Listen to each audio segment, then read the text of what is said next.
तो विषधारी की रानी RVT2 अर्थात T102 का आखिरी सलाम।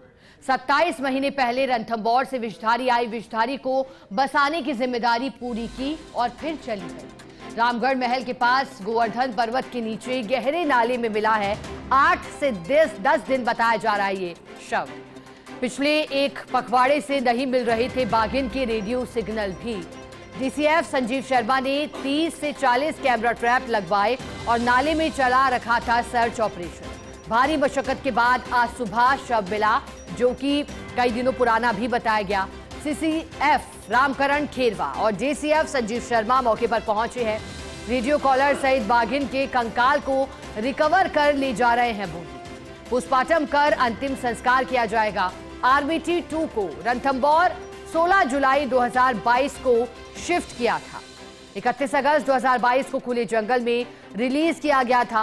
16 जुलाई 2023 को पहली बार दिखी 3 शावकों के साथ। एक शावक की हो गई थी मौत। RVT2 के 2 मादा सब एडल्ट शावक करीब 22 महीने के हो चुके हैं। अब रामगढ़ विषधारी में बचे एक बाघ, एक बाघिन और 2 शावक। अधिक जानकारी देने के लिए हमारे साथ एसोसिएट एडिटर निर्मल तिवारी जुड़े हैं। निर्मल जी, RVT2 को लेकर के जानकारी मिल रही है कि अब वो नहीं रही है। ऐसे में वन महकमे के लिए कितनी बड़ी क्षति है और वन्य जीव प्रेमियों के लिए भी, और कैसा उसका सफर रहा? निश्चित तौर पर देखिए श्वेता, बड़ा गमगीन और दुखद दिन है आज इस मायने में कि RVT2 जिसको कि रणथंभौर के अंदर T102 के नाम से जाना जाता था, इसकी उम्र करीब 7 से 7.5 वर्ष थी। अब वो इस दुनिया में नहीं है, लेकिन वो अपनी जिम्मेदारी पूरी कर गई। पूरा रामगढ़ विषधारी ही नहीं बल्कि वन्यजीव जगत उसको इस मायने में भी याद रखेगा कि उसने एक उभरते हुए टाइगर रिजर्व को आबाद करने में अपना महत्वपूर्ण योगदान दिया। देखिए T115 जो था रणथंभौर का बाघ, वो खुद चल करके रामगढ़ विषधारी पहुंचा था, जहां उसका नाम RVT1 पड़ा रामगढ़ विषधारी के टाइगर रिजर्व बनने के बाद।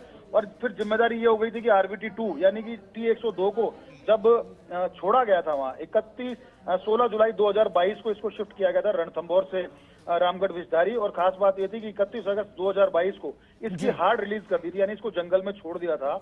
और खास बात देखिए कि इसने उसी साल, मतलब इतना तेजी से इसने अपना काम किया, ये 31 दिसंबर को अपने शावकों के साथ नजर आई थी और इसने 3 शावकों को जन्म दिया। और 3 शावकों में से एक शावक हालांकि उसके कुछ दिनों बाद ही उसका देहांत हो गया था, लेकिन 2 शावक जो दोनों मादा शावक हैं वो अभी जीवित है। एक के भी कुछ दिनों पहले ही कैमरा ट्रैप में फोटो दिखाई दी, एक के पगमार्क मिले।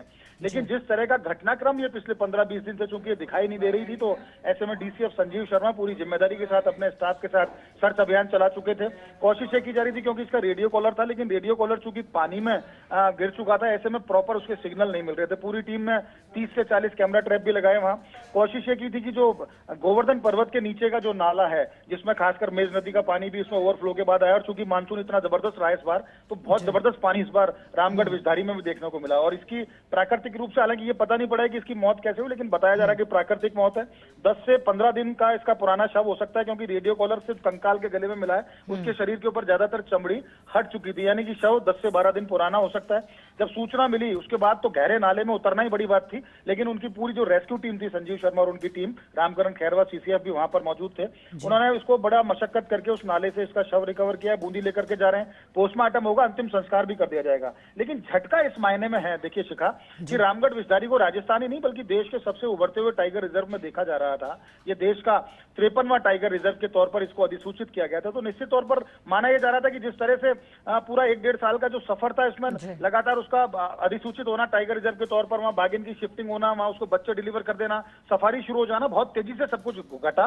लेकिन पिछले दिनों में जो ये सब घटनाक्रम हुआ है, खासकर आज जब इसकी पुष्टि हुई, तो निश्चित तौर पर बड़ा दुखद है। इससे रामगढ़ विषधारी के अंदर जो बाघों को जो आबाद करने की बात थी, बाघों को वहां बसाने की बात थी, उस पूरे योजना को झटका जरूर लगा है। लेकिन खास बात यह है कि पूरी टीम पूरी शिद्दत से काम कर रही है। रामगढ़ विषधारी जो कभी 7 टाइगर के साथ, जिसकी टाइगर्स की संख्या 7 पहुंच गई थी, घट करके 4 रह गई, क्योंकि RVT2 अब दुनिया में नहीं है। उसका एक शावक पहले खत्म हो चुका था। और चूंकि अब वहां पर एक बाघिन RVT 3 और RVT 1 जो बाघ है वो, और RVT 3 जो बाघिन है वही वहां पर मौजूद है, और 2 शावक हैं। और एक शावक चूंकि अभी उसके सिर्फ पगमार्क मिले, वो भी नहीं दिखाई दिया, तो चिंता का विषय है, उसको भी तलाश करने की कोशिश की जा रही है।